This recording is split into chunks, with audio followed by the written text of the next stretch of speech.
Bueno, pues el vestuario está con ganas de que llegue el partido de mañana y intentar quitarnos la espinita, como se suele decir. Las jugadoras están, yo creo que muy enchufadas, con esa ilusión de intentar sacar 3 puntos ante nuestra afición y bueno, y de dar un paso más hacia el objetivo, que es al final es lo que queremos todos, y tratar bueno, de hacer un buen partido. La idea es hacer un buen partido y sobre todo intentar sacar los 3 puntos. Bueno, pues el Eibar, si nos fijamos, viene de una racha muy buena, viene de ganar los 3 últimos partidos.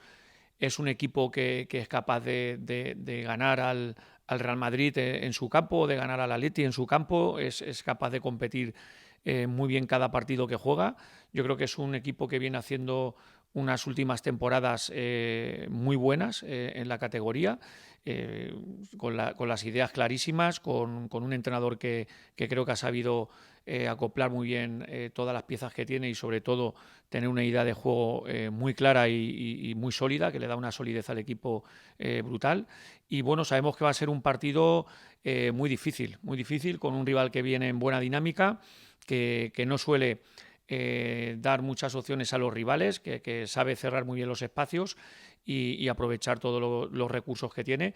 Y nada, vamos a intentar pues hacer lo mismo, ¿no? Tratar de explotar nuestras virtudes, intentar que el partido sea sobre todo a favor nuestro en el sentido de que intentemos hacer las cosas que más nos favorecen a nosotras y a partir de ahí competirlo hasta el final. Esperemos que las cosas salgan bien. Las jugadoras han hecho una semana muy buena, hay muchas ganas y vamos a ver si podemos darle una alegría a la afición.